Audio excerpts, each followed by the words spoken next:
क्योंकि जब भी हम प्रार्थना करते हैं उस समय परमेश्वर हमें कुछ नए अद्भुत अनुभव सिखाता है। जब भी आज के बाद आप प्रार्थना में बैठो, लेकिन धन्यवाद के साथ उसके फाटकों में प्रवेश करो और स्तुति करते हुए उसके फाटकों में प्रवेश करो। हालेलुया। तो सबसे पहले आपने जब भी आराधना करना है, लेकिन तब तक यहोवा को पुकारो जब तक मिल ना जाए।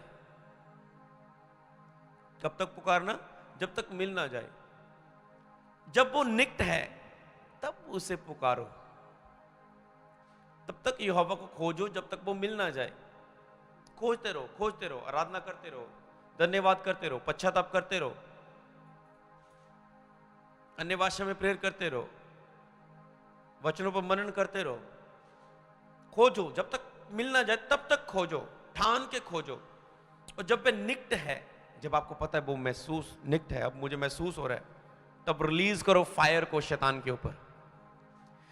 तब डांटो अपनी बीमारियों को, अपने हालातों को, अपने घर की परिस्थितियों को। तोड़ो उन जनरेशन कर्स को अपनी लाइफ से। डांटो उस हर चीज को जो आपको डिस्टर्ब कर रही है।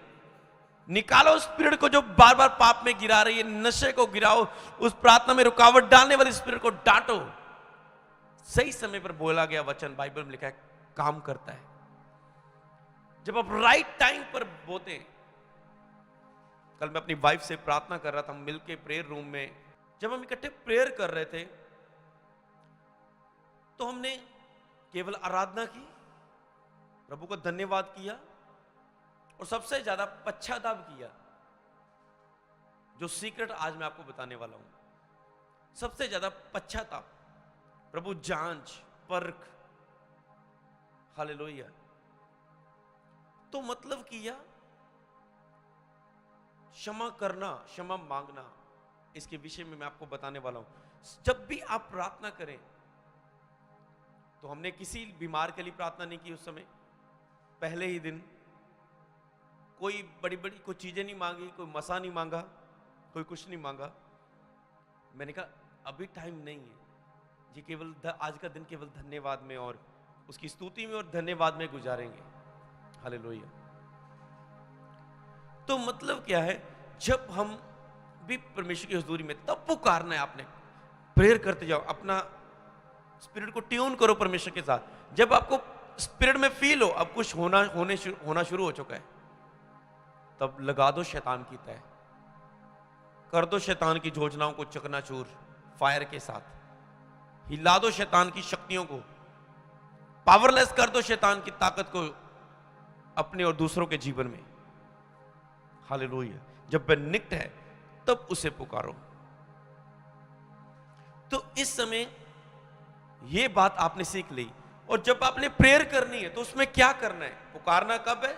एक चीज नोट कर ली, सीख लो, लिख लो। जब वह निकट है, महसूस हुआ, तब फिर प्रेयर के विषयों को, जहां पर आप काम चाहते हैं पवित्र आत्मा का, वहां पर प्रार्थना करो। पहले नहीं आपने घुटने टेके, हो पवित्र आत्मा काम कर मेरे परिवार के विषय में, मेरे पति के विषय में, मेरे बिजनेस के विषय में, मेरी सेवकाई के विषय में। नो। जब पवित्र आत्मा वो आपको लगे वो आपसे प्रसन्न है, वो आपके बीच में है, वो विराजमान है, तब कमांड करो। पवित्र आत्मा आपके साथ नहीं है, उसकी हुजूरी आई नहीं है, वो आपसे प्रसन्न नहीं है, पश्चाताप आपने किया नहीं अपने पापों से, प्रभु किसी बात से आपसे नाराज है, उसका आत्मा आपसे दूर है क्योंकि आपने पश्चाताप नहीं किया। और आते ही आप कह रहे हैं शैतान होली गोस्ट फायर। शैतान कहते हैं मैं तुझे बताता हूं, पहले तो तेरे साथ यहोवा नहीं है, तेरे अंदर भरपूरी अभिषेक नहीं है, ना तेरी बल से ना तेरी शक्ति से होगा, जो होगा परमेश्वर की आत्मा से होगा।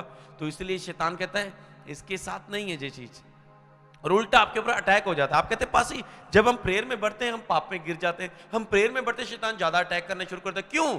क्योंकि युद्ध विधि के अनुसार नहीं है। एक बॉक्सिंग विधि है, रूल्स है, ऐसे नहीं मारना, यहां पर नहीं मारना, इतना रूल है, सिस्टम है, रेसलिंग का सिस्टम है, क्रिकेट का सिस्टम है, यहां पर फॉल है, यहां पर नो बॉल है, यहां पर मारेंगे आउट है। युद्ध अगर आपको विधि से युद्ध नहीं लड़ेंगे, बाइबल से भी लिखा, तो आप युद्ध को हार जाते हैं। तो ये बात आप सीख चुके हैं, आई बिलीव कि आप सीख चुके हैं, आपके अंदर जा चुकी है। पॉइंट नंबर 2, लेकिन धन्यवाद के साथ उसके फाटकों में प्रवेश करो, स्तुति करते उसके फाटकों में प्रवेश करो। तो जब भी सबसे पहले आपकी प्रेयर में क्या होना चाहिए? थैंक्स से भरी हुई, धन्यवाद से भरी हुई प्रेयर होनी चाहिए। जब हम प्रेयर कर चुके तो मैंने जो प्रभु मुझे वेद रेवलेशन देता है, तो फिर मैंने अपनी वाइफ से शेयर किया। मैंने कहा मैंने प्रेयर में जान पा रहा हूं मैं परमेश्वर के मन को। पश्चाताप लाइफ में इतना इंपॉर्टेंट है। मैंने कहा कितने लोग हैं जो 4-4, 5-5 घंटे प्रेयर करते हैं पर उनकी प्रेयर में परमेश्वर की उपस्थिति नहीं है, और उनको पता ही नहीं है कि मेरी प्रेयर में परमेश्वर की उपस्थिति नहीं है। पता क्यों नहीं है? बहुत सारे लोग बिना पश्चाताप के प्रेयर करते हैं। प्रेयर में बैठ गए, धन्यवाद हालेलुया, धन्यवाद धन्यवाद हालेलुया, ठीक है, इधर की बातें उधर की बातें, ये प्रेयर वो प्रेयर। मैं आपको बताना चाहता हूं, कल मैंने परमेश्वर के हृदय को महसूस किया। मैं संसारिक बात से आपको बताना चाहता हूं, मतलब दुनिया में रिश्तेदारियों में कैसे रिश्ते होते हैं। बाप बेटे का रिश्ता मानते, चलो बाइबल में बाप बेटे के रिश्ते में ज्यादा एग्जाम्पल हमें मिल जाती है। तो मान लो बेटे ने कुछ बात बोली अपने फादर को, अचानक से बातें कर रहे थे, घर में गेस्ट आए थे, घर में बहुत सारे रिश्तेदार आए थे, और बाप ने अचानक में बातों बातों में बच्चे के मुंह से ऐसी बात निकल गई जो उसके फादर को हर्ट करे, या उसकी वाइफ को हर्ट करे, या उसकी सिस्टर को हर्ट करे, अंदर से दुखी करे, पर उसे मालूम नहीं है कि मैंने ये बात की है। पॉइंट नंबर 2, हो सकता है उसे मालूम भी है। तो उसके बाद क्या है, समा बीता, एक दिन हुआ, बाप के अंदर वो बात है, इसने मेरे साथ ऐसा बोला, वाइफ के अंदर बात है, इसने सब लोगों के बीच में ये बात मुझे बोल दी, मैं इस बात से गुस्से हूं, नाराज हूं, दुखी हूं। अब वो क्या करता है, आगे आके कुछ अगले दिन बच्चा अपने बाप के लिए, जब वाइफ के लिए गिफ्ट लेकर आता है, फादर को खुश करने के लिए अच्छा कपड़ा लेके आता है, फादर को कोई फर्क नहीं, उसके अंदर वो बात है कि मेरे बच्चे ने ये मेरे साथ किया, ये गलती की, पहले ये महसूस करे कि हाँ मैं यहां पर गलत हूं, सॉरी मांगे, तो मैं इसकी आगे गिफ्ट को रिसीव करूंगा। तो मतलब पहले पश्चाताप जरूरी है कि ये सॉरी मांगे। होता होगा आपके घर में, कभी कई वक्त ऐसे माहौल होते हैं, आप कहते हैं ये सॉरी मांगे पहले, तो मैं अपने आप को चेंज करूंगा, तो मैं अपना गुस्से को निकालूंगा अंदर से। तो इसी तरह परमेश्वर का, आपने बहुत सारी दिन में गलतियां की होती है, बहुत सारे सुबह में गलतियां की होती है, और शाम को आप प्रेयर में उन बातों के लिए पश्चाताप नहीं करते, ये बहुत डीप बात है। तो उस समय आप पर अपने पश्चाताप नहीं करते और सीधा प्रेयर में बैठ जाते हैं, और प्रेयर में इधर उधर की प्रेयर करना शुरू कर देते हैं। पर परमेश्वर के मन में ये है कि इसने सुबह ये गलती की, इसने अपने फादर को गलत बोला, इसने अपनी वाइफ को गलत बोला, ये अपनी भाई से नाराज है, ये अपने बॉस के लिए कड़वाहट में। मैं बताना चाहता हूँ कौन सा रिपेंट करना कैसे होता है, माफ करना और माफी मांगना। अचानक से आपको फोन आया, आपका बॉस कह रहा है कि मुझे तेरे बारे में ये कंप्लेंट मिली है कि तू अपने काम में सही तरीके से नहीं करता, और आपको 4-5 गालियां सुनाई और आपकी बेइज्जती की फोन पे, और अब आपने फोन काटा। अब आपको मन में आ रहा है उसने किया होगा, ये जरूर उस मनदीप का काम है, जरूर उस सोनू का काम है, उसी ने किया होगा, वो मुझसे जलता है, वो वाइफ से शेयर किया होगा, ये ऐसा है वैसा है, उसके साथ ऐसा हो तो पता चले, मैं जाऊंगा उसके साथ, कल मैं उसकी खबर लूंगा, उसके साथ ये करूंगा वो करूंगा, मैं भी उसकी बातें बताऊंगा। आपके अंदर बहुत सारी बातें किसी के प्रति भरी है, आपने सोचना है अपनी लाइफ के लिए, मैं एग्जांपल दे रहा हूं, आपके ऐसे भरे। और शाम को आज प्रेयर में बैठे, धन्यवाद प्रभु जी आज के पूरा दिन भर संभाला, धन्यवाद हालेलुया पिता, धन्यवाद धन्यवाद पिता, इसके लिए प्रार्थना करता हूँ ये चंगा हो जाए, इसके लिए प्रार्थना करता हूँ प्रभु मुझे आत्मा से भर, मुझे अभिषेक से भर। पर आपके अंदर जो बात है ना किसी के प्रति, आपको याद नहीं आ रही, पर परमेश्वर ने उसे मन में रखा है। प्रभु कहता है मैं तुझसे कभी नाराज नहीं हूं, मैं तुम्हें कभी नहीं छोड़ूंगा। आप कहते हैं ये तो रॉन्ग वचन है, प्रभु तो कभी छोड़ता नहीं, कभी त्यागता नहीं। वो कहता है मैं तुझे कभी नहीं छोड़ता, कभी नहीं त्यागता, पर जो तूने गलती की है मन फिरा लौट आ। मन फिरा, परमेश्वर कहता है मेरे निकट आ तो मैं तुम्हारे निकट आऊंगा। तो आपने जब मन फिराते हैं, ओ लॉर्ड आज मैं प्रार्थना में आता हूं, हे परमेश्वर आज मैंने वो मुझे अब पहले तो मुझे महसूस नहीं हुआ, दिन भर पूरा दिन निकल गया, शाम निकल गया, पर जब अब मैं प्रेयर में बैठा हूं तो मुझे फील हो रहा है मैंने उससे मैं मिला नहीं हूं, मैंने ऐसे ही क्यों अपने मन में सोच रहा हूं उसके बारे में, ऐसी बातें मैंने उससे क्लियर नहीं की कि मेरे दोस्त ने मेरे बॉस को ऐसी बातें भड़काया है, फिर मैं क्यों उसके प्रति ऐसी बातें सोच रहा हूं। मैंने बहुत कड़वाहट भरी बातें, बहुत अंदर से गाली निकाली उसको, कड़वाहट भरी बातें थी मेरे अंदर। हे परमेश्वर उस समय मुझे महसूस नहीं हुआ, पर अब जब मैं तेरी आराधना कर रहा था, धन्यवाद कर रहा था, तेरे क्रूस को याद कर रहा था, तेरी हजूरी आई मेरे सामने, तब मुझे अब याद आया कि मैंने उसके साथ कहा हे प्रभु मुझे माफ करें, मुझे क्षमा करें। और आप एक तो क्षमा के भजन गा रहे हैं, मेरे पापों को फील करके कर दे क्षमा, दूर कर दे तू कमजोरियां। आप कहते प्रभु मेरे पापों को क्षमा कर दे, मेरी इस कमजोरी को दूर कर दे। आप कुछ भजनों के द्वारा अपने पश्चाताप को बयान करें। और कभी भी सॉरी ऐसे मत बोलना, ये होता है उसे फील करके बोलना। लेकिन जब हिजकिय्याह को पता चला उसकी उम्र खत्म हो चुकी है, तो हिजकिय्याह राजा ने घुटने टेके, संसार से मुंह फेर कर घुटने टेके गिड़गिड़ाकर लिखा, आंसुओं के साथ रोकर प्रार्थना करने लगा। ऐसी पश्चाताप की प्रेयर आपने करनी है। मान लो आप पत्नी किसी बात से नाराज है और आप बोले यार तू नाराज क्यों है, की गल हुई है दस तो सही। वो बोलेगी तुसी मैनू सब दे सामने गुस्से दे नाल बोलिया, आपने मुझे ऐसा बोला, मुझे दुख हुआ कि आपने मुझे सबके सामने ऐसा क्यों बोला। और आप कहते चल यार छाड़े गल्लां नू, सॉरी यार छाड़ यार, की गल्लां लईआं तू, निक्की निक्की गल ते गुस्सा करी जानी हो, ये केड़ी गुस्से करने वाली, चल सॉरी। क्या उसका दिल हल्का होएगा? बताओ नहीं होगा।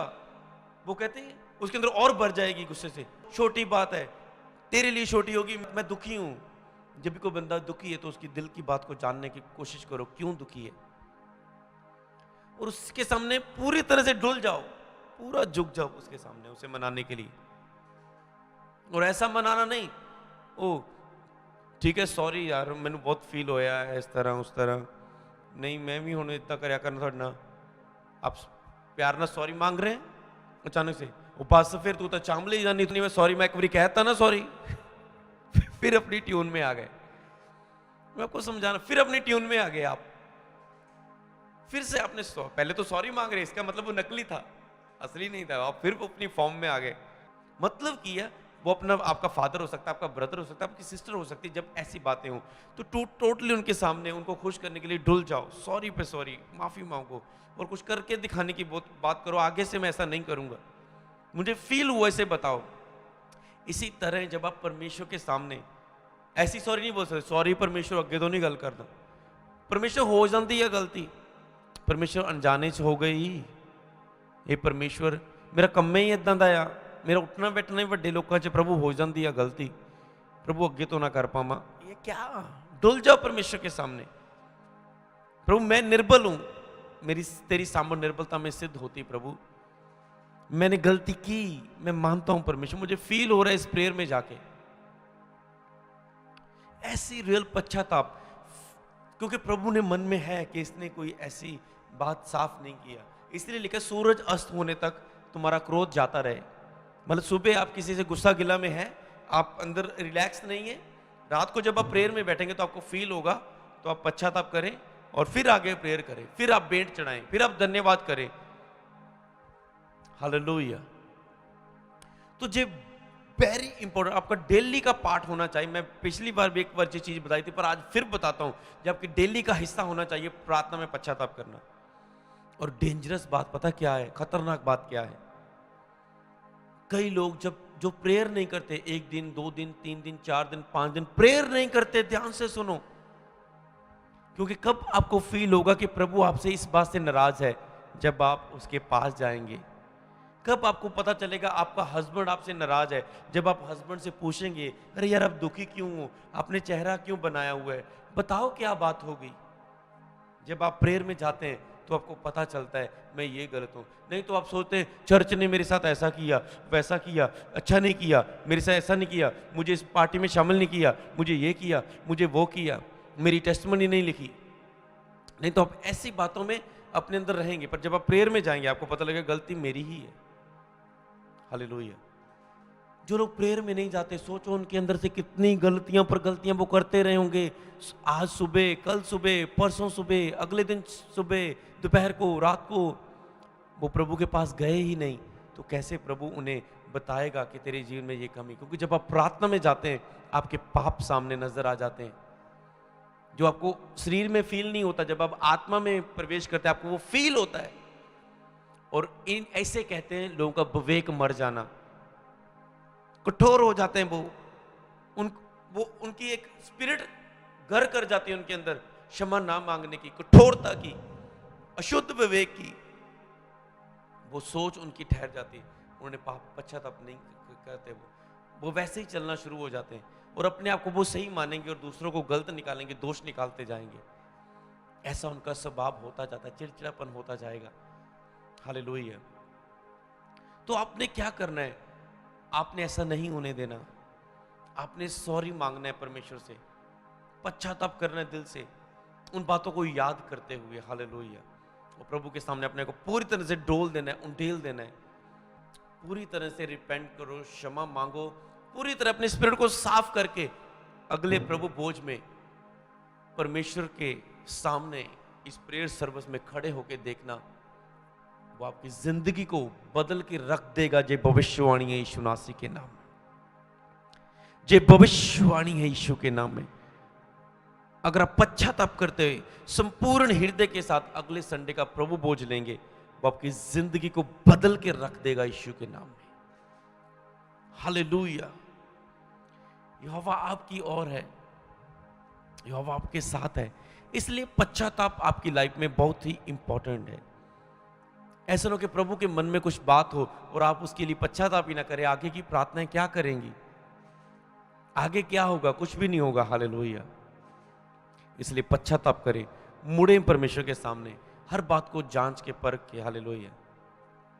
और मैंने ऐसे लोग देखे हैं लाइफ में जो छोटी छोटी बात में गुस्से होंगे। मैंने चर्च में देखा, पास्टर जी मैं टेस्टिमनी लिखाने गया था और मेरी टेस्टिमनी नहीं लिखी। मैं इस बात से नाराज हो गया, मुझे बहुत दुख लगा और मैं उस समय से मुझे 4-5 महीने हो गए मैं चर्च में नहीं आया। अरे सोचने वाली बात है, गुस्सा आपका किसी और से है चर्च में किसी व्यक्ति के साथ, तो इसमें परमेश्वर का क्या कसूर है? परमेश्वर ने क्या किया? लोग चर्च आना छोड़ देते हैं। ब्लंटर ने मुझे ये बोल दिया, चर्च आना छोड़ देंगे। कलीसिया के मेंबर ने मुझे ये बोल दिया, चर्च आना छोड़ देंगे। प्रभु को छोड़ देंगे। पास्टर जी ने मेरा फोन नहीं उठाया प्रेयर करने में, चर्च आना छोड़ देंगे। मैं इतना दुखी था, मुझे रिस्पांस नहीं दिया, चर्च आना छोड़ देंगे। चर्च चेंज कर लेंगे। चर्च चेंज कर लो चेंज। कभी भी प्रभु को मत छोड़ो। प्रभु का क्या कसूर है?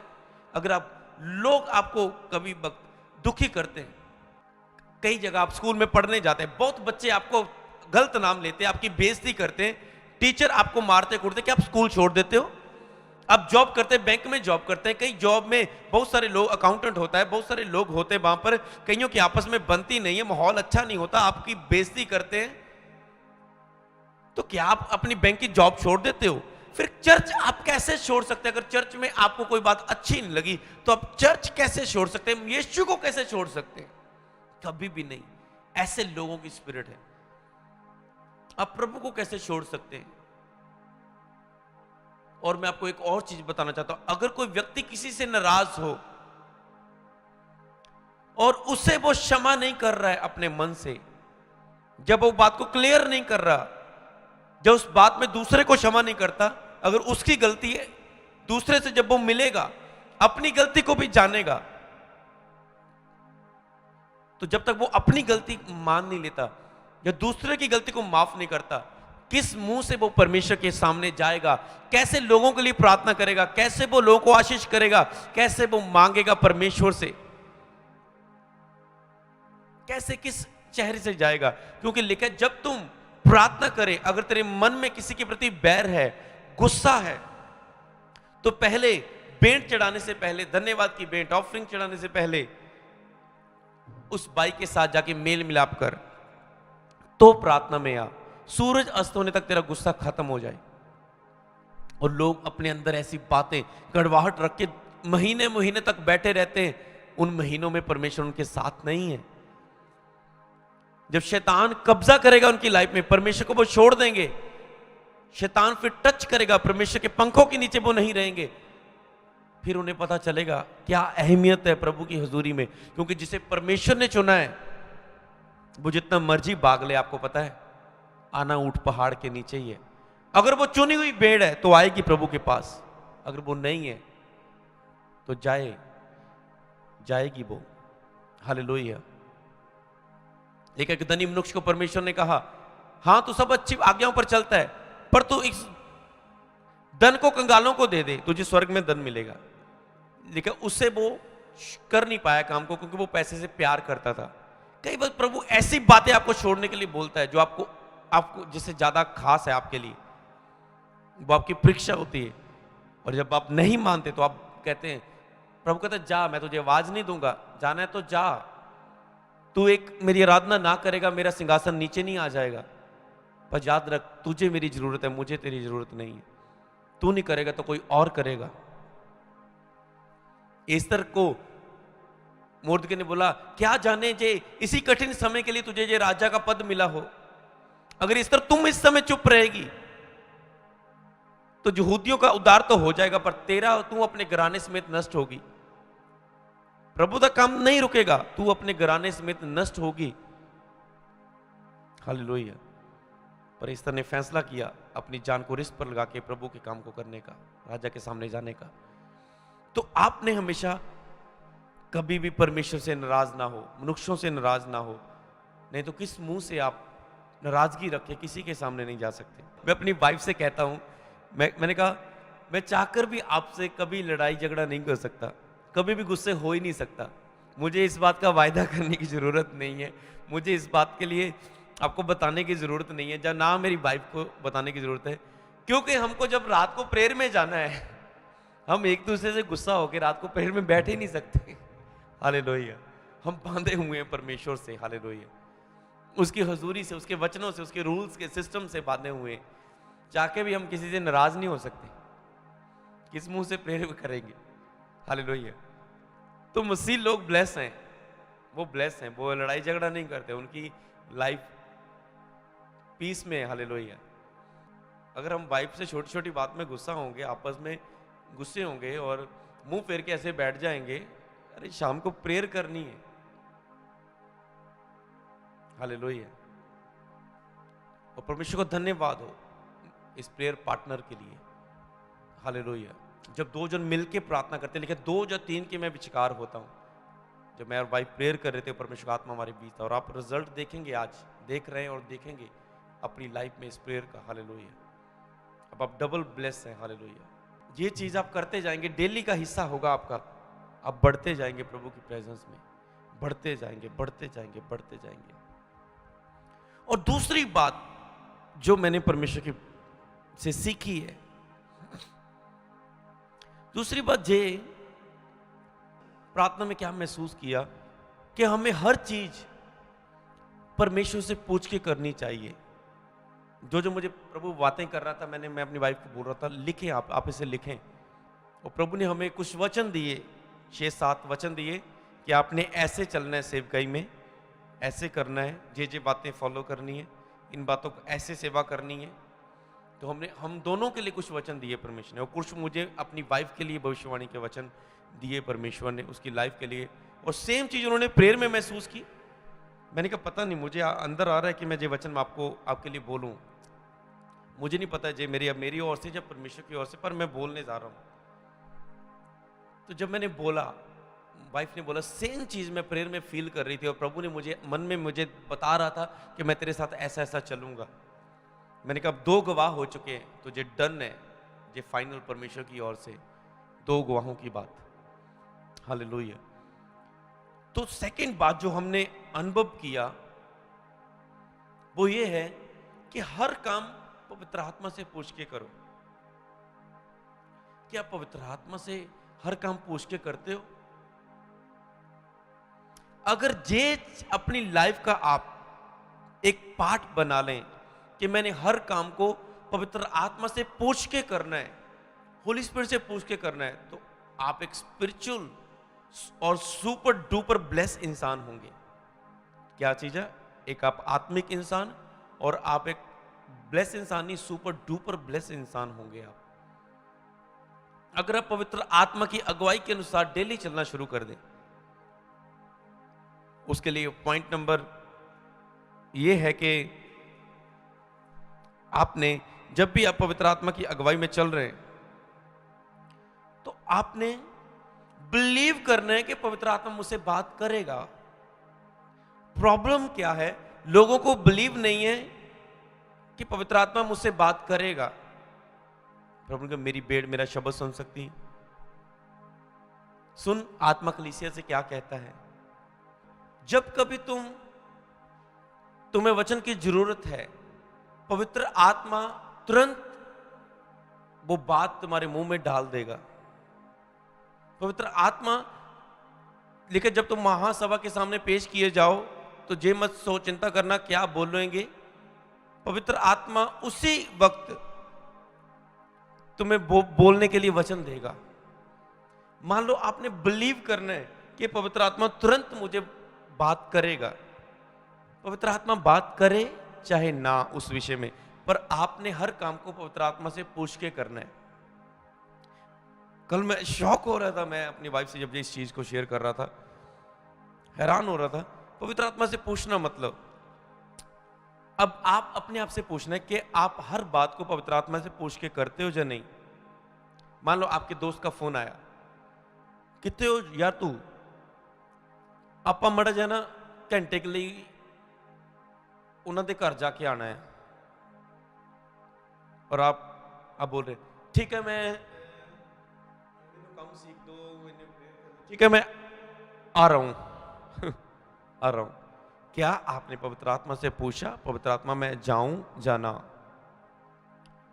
ओके। सेकंड, आपको कोई रिश्तेदार बोल रहा है हमारी इस मैरिज में आए, वो मैरिज अन्य जाति तरीके से होगी, वहां पर डांसरें लगेंगी, नशा शराब चलेगी, बहुत कुछ होगा। आपको आ रहा है आप इस मैरिज में जरूर आना, कार्ड आया आपको और आपने कहा यार मैं इस मैरिज में जाऊंगा। कितनी तारीख है? ठीक है, संडे नहीं है, बुधवार भी नहीं है, ऑनलाइन मीटिंग तो नहीं है, उस समय मैं जा सकता हूँ। हाँ ठीक है, मैं मैरिज में जाऊंगा। क्या आपने पवित्र आत्मा से पूछा, पवित्र आत्मा मैं उस मैरिज में जाऊं जाना?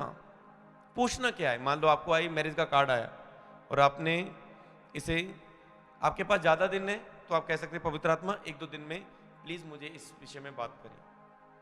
आपके पास केवल कोई ऐसा इंस्टेंट व्यक्ति आता है कि 10 मिनट में मुझे बता यार तू जाना है या नहीं।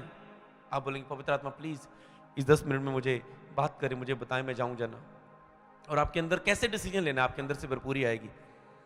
ठीक है, आप अगर आपका मन मनन कर रहे हैं, आप कुछ वचन 1-2 वचन पढ़ें, छोटी सी प्रार्थना करें, आपके अंदर से क्या हलचल हो रही है? यार नो नहीं जाना मैंने, और आपने देखा आपके अंदर हलचल आई, आपने नो लिखा, नो बोल दिया और आपने कहा मैं नहीं जा रहा हूं, और बाद में आपको पता चला कि आपका ना जाने में ही आपकी भलाई थी। ठीक है, एक दिन और आया कि आपको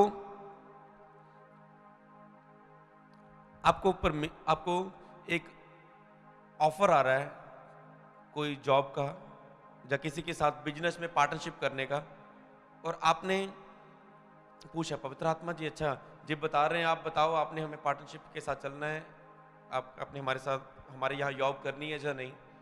और आप बोले पवित्र आत्मा बताएं मैं करूं या ना करूं, और आप मनन कर रहे हैं, वेट करो, धीरज धीरज धीरज, हाँ मुझे वचन आ रहा है धीरज, मुझे वेट करना है, प्रभु इससे अच्छी जॉब मुझे दे सकता है, मुझे वेट करना। हाँ मैंने क्या पाया कि मैंने धीरज रखना है, मुझे जल्दबाजी नहीं करनी इस जॉब में। और बाद में क्या पता चला, 5 दिन के बाद आपने डिसीजन लिया, 5 दिन के बाद कोई अच्छी जॉब आपको आ रही है, उससे दुगना प्रॉफिट आपको मिल रहा है। एक अच्छा बिजनेस का आपको प्लान आ रहा है, उससे दुगना प्रॉफिट मिल रहा है। एक बात आपकी सही निकली, आपने मनन किया, आपने एक डिसीजन लिया, आपने मनुष्यों से सलाह नहीं ली, आपने पवित्र आत्मा से पूछा। हालेलुया। और आपने पूछा और आपको आवाज मिली, तो फिर आपने उस चीज को आपने देखा। मैंने ये पवित्र आत्मा से पूछा यहां जाऊं या ना, मुझे सही डिसीजन निकला। वहां पर भी मैंने कहा था रुक जाओ, सही निकला। एक जगह कोई व्यक्ति ने, मेरे रिश्तेदार, मुझे एक रिश्तेदार की कॉल आई, ठीक है, कि मेरे घर में आप बर्थडे पार्टी पर आओ, आपको पवित्र आत्मा जाऊं या ना जाऊं। बर्थडे पार्टी, चलो ठीक है, मैं साइड पे रहूंगा। अंदर से हलचल आ रही है, गो जा, अंदर से आ रहा है, जा जा जा। और आपके अंदर यहोवा तेरे संग है, मैं तेरे साथ हूं। अंदर से कुछ भी आ रहा है ऐसा, और आप कह रहे मैं जा रहा हूं। और आप रास्ते में गए, रास्ते में आप कोई जा रहा था, रास्ते में आपने उसे लिफ्ट दी, आपने उसे वचन सुनाया, और आपने जान गए कि इस बर्थडे पार्टी में भेजने का मकसद ये था कि मैं रास्ते में इस व्यक्ति को वचन सुनाऊं। तो इस समय इस तरह आवाज सुनते सुनते, हर चीज पूछते डिसीजन लेते आप प्रॉफिट बन जाएंगे यीशु के सामर्थी नाम में। आप प्रोफेटिक से भर जाएंगे, आप सुन पाएंगे। हाँ, जब मैंने पवित्र आत्मा से पूछा तो मुझे ज्यादातर 100 में से 90%, 90% मेरी डिसीजन सही निकले। इसका मतलब यह है कि मैं परमेश्वर की आवाज सुन पा रहा हूं और मैं परमेश्वर की इच्छा सुन सकता हूं। आगे आप प्रोफेसी करेंगे तो आप बिलीव से बोलेंगे कि यहोवा मेरी सुनता है, मेरे डिसीजन सही है और ये यहोवा की ओर से है। हालेलुया। ऐसे परफेक्टिक, ऐसे आप प्रभु की आवाज सुन पाते हैं। जब आप हर आवाज को पूछ के काम करते हैं तो आप एक दिन पवित्र आत्मा की आवाज सुन पाते हैं। और अगर आप लिखित वचन को, कल मैं बाइबल पढ़ रहा था, वाइफ अपना बाइबल पढ़ रहे, मैं अपना साथ बैठे, और मैंने कहा ये वचन आ रहा है, लिखो। ये मेरी लाइफ के ये विषय में प्रभु बात कर रहे हैं, इस वचन से लिखो और याद रखो। मैंने कहा देखो, सेम प्रेयर कर रहे थे, देखो सेम वचन आया। इस विषय में हमने प्रेयर की थी, देखो इस विषय में वचन आया। हमें लोगों के लिए तरस के विषय में प्रेयर की, तरस का वचन आया। हमें भेड़ झुंड की रखवाली के विषय में प्रेयर की, वचन आया। हमें खोए हुए लोगों के लिए बोझ दिया, देखो ये वचन आया। क्यों? जो चीज हम प्रेयर कर रहे थे वही वचन क्यों आ रहे हैं? इसे बोलते, मैंने कहा परमेश्वर की आवाज को सुनना। और जो बाइबल में उस परमेश्वर की आवाज नहीं सुनता वो डायरेक्ट कभी भी नहीं सुन सकता, क्योंकि पवित्र आत्मा सबसे अच्छा बाइबल से बात कर। आप प्रेयर करके हटे और आप बाइबल खोल रहे हैं, और सेम जो प्रेयर में आपको फील हुआ वही चीज आपको बाइबल में मिल रही है। आप महसूस कर रहे हैं कि परमेश्वर की ओर से कुछ हो रहा है, ये परमेश्वर की ओर से मिला हुआ वचन है, और आप उसे महसूस कर लेते हैं, जान लेते हैं कि ये परमेश्वर की ओर से मिला हुआ एक वचन है। हालेलुया। इसी रीति से आपने इन चीज को समझना, होली स्पिरिट से हर चीज पूछ के करना है। हालेलुया। मैंने कहा अब हर चीज को हम पूछ के किया करेंगे, और आज से हम जे एक आत्मिक गेम खेलेंगे, स्पिरिचुअल गेम खेलेंगे, कि हमने हर चीज परमेश्वर से पूछ के करना है। हालेलुया। कुछ चीजें हमने बुद्धि में समझनी, कुछ चीजें, मान लो मैं बाइबल पढ़ रहा हूं, मैंने कहा इस समय मुझे मेरे मन में आया, हमने कुछ बातें कि मेरे मन में आया अब हम बाइबल बंद कर दें, अब थक गए हैं, काफी टाइम हो चुका है, सुबह भी उठना है। मेरे मन में आया कि मैं बाइबल बंद कर दूं। इंस्टेंट वो बात मेरे मन में मन आई। क्या मैंने पवित्र आत्मा से पूछा कि मैं बाइबल बंद करके रख दूं, कि अब मैं बाइबल ना पढ़ूं? तो मैंने पवित्र आत्मा से पूछा, मैं अंदर फील किया क्या मैं कितना टाइम और बाइबल पढ़ूं? तो मेरे मन में, स्पिरिट में आया 5 मिनट और। हालेलुया। मैंने कहा ठीक है, मुझे ये स्पिरिट में आया कि मैं 5 मिनट और बाइबल पढ़ूं। मैं 5 मिनट पढ़ के फिर हम खाना खाएंगे, और 5 मिनट हमने बाइबल पढ़ा, मैं पढ़ चुका हूं। मैंने कहा एक और चीज मुझे पवित्र आत्मा सिखा रहा है। पवित्र आत्मा गड़बड़ी का आत्मा नहीं है। पवित्र आत्मा गड़बड़ी का आत्मा नहीं है। बाइबल में लिखा है शांति का आत्मा है, बुद्धि का आत्मा, युक्ति का आत्मा है, वो गड़बड़ी का आत्मा नहीं। मैंने कहा हो सकता है प्रभु मुझे कहे 5 मिनट बाइबल पढ़ ले और फिर आप इकट्ठे खाना खाओ। मैंने कहा आपको प्रभु बोले मैं 5 मिनट बाइबल पढ़ के मुझे भूख लगे और मैं खाने के लिए तैयार हो जाऊं, आपको प्रभु अगुवाई करे, नहीं तो 1 घंटा और प्रार्थना में बैठ जा। हालेलुया। मैंने कहा देखो पवित्र आत्मा गड़बड़ी का आत्मा नहीं है, जब हम पवित्र आत्मा के अनुसार चलते हैं, इकट्ठे होकर प्रार्थना करते हैं, तो पवित्र आत्मा में सेम गाइड करता जाएगा। आत्मा के अनुसार चलो तो सही, लेकिन आत्मा के अनुसार चलोगे तो शरीर की इच्छा को पूरा नहीं कर पाओगे किसी रीति से भी। शरीर की बहुत सारी इच्छाएं होती है, अगर आत्मा के अनुसार चलोगे तो उसे पूरा नहीं कर पाओगे शरीर की इच्छाओं को। तो अपने हर चीज को पवित्र आत्मा से पूछना है, पूछ के करना है। कोई आपको क्रूसड आए, पास्टर अमरीश संधू जी हम आपको क्रूसड में यहाँ बुलाना चाहते हैं फॉरेन में, प्लीज आप आ सकते हैं, 8वें महीने में हम बुक कर दें, आपके फाइनल कर दें, हम बुकिंग कर दें। मैं बोलूँ अच्छा यूके से मीटिंग आई है, यूएसए से मीटिंग आई है, करो करो करो, हाथ से मौका नहीं गंवाना, करो जी करो फाइनल, आप आ रहे हैं आप बेले हैं आगे। परमेश्वर के काम को मना थोड़ा करेंगे, करोगे करो, नो नो नो नो। पवित्र आत्मा जी एक क्रूसड आया, एक मीटिंग आई, क्या उस मीटिंग को हम करें? कोई आत्मा में आंसर अभी नहीं आ रहा है। फिर पास्टर का फोन आया, बताएं मीटिंग आप यस बोल रहे हैं या नो बोल रहे हैं? फिर पवित्र अभी 1-2 दिन वेट करो, नहीं वेट कर रहे, आगे आ रहे हैं और कोई आंसर नहीं आ रहा है, वेट करो जी। 3-4 दिन फिर कॉल आया, ऐसा हुआ नहीं, मैं एग्जांपल दे रहा हूं, नहीं अभी मुझे कोई फाइनल नहीं हुआ, वेट करो जी।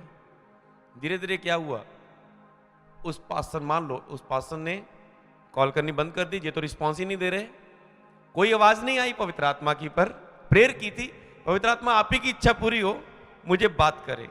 जरूरी नहीं कि आपको पवित्र आत्मा उस इच्छा के विषय में बात करेगा, तो आप ये तो प्रे कर सकते हैं, लेकिन जो लोग परमेश्वर से प्रेम करते हैं उनके लिए सब कुछ भला ही होता है। परमेश्वर मैं नहीं जानता सही या गलत, मैं डिसीजन नहीं ले पा रहा हूं, जो भला है वो हो जाए, जो भला है मेरे लिए वो हो जाए। अगर ये क्रूसड मेरे लिए सही नहीं है तो कैंसिल हो जाए, अगर है तो ऐसे ही फाइनल हो जाए कुछ ना कुछ बस। पर पूछो तो सही पवित्र आत्मा से, वो आपका हेल्पर है, आपका टीचर है, आपका मददगार है, आपका सहायक है, आपका बेस्ट फ्रेंड है, आपका गाइड करने वाला है, आपका टीचर है, क्या आपका मेंटर है, क्या आप उससे पूछेंगे नहीं? तो पवित्र आत्मा अलग अलग तरीके से काम करेगा, वो कोई स्टैंडर्ड के साथ है, जरूरी नहीं कि वो आपसे बात करेगा ही करेगा, वो अलग अलग तरीके से बात करेगा, उसका काम करने का तरीका अलग अलग है। वो एक ही तरीके से नहीं काम करेगा कि इस बार ऐसा हुआ अगली बार भी ऐसा होगा। या इस बार प्रभु ने पतरस को बोला यहां जाल डाल, मछलियां आई, अब पतरस सोचेगा वहां पर मैंने जाल डाला था प्रभु के कहने पर, वहां मछलियां आई, अब फिर वहां पर जाके देखता हूं मछलियां मिलती है कि नहीं। जगह पे मछलियां नहीं थी, मछलियां प्रभु के वचन पे थी, कि यहां पर वचन बोल दिया वहां पर मछलियां इकट्ठी हो गई। हालेलुया। तो इसलिए आपने पवित्र आत्मा की आवाज सुन के हर काम को करना है, हर समय पर हर चीज पे चलना है। हालेलुया। एक पश्चाताप किस रीति से रियल वाला करना, सबसे पहली बात धन्यवाद करते हुए और स्तुति करते हुए आराधना में प्रवेश करना, जब वह निकट है तब उसे पुकारना, तब फायर प्रेयर करनी। दूसरी बात मैंने सिखाई कि पश्चाताप करना, माफी मांगना, और किस तरह से रियल अच्छे तरीके से माफी मांगनी है कि प्रभु आपसे प्रसन्न हो और उसकी हुजूरी आपके पास आ जाए। और तीसरी कि पवित्र आज से जो कुछ भी करो पवित्र आत्मा की आवाज सुन के करो। हालेलुया।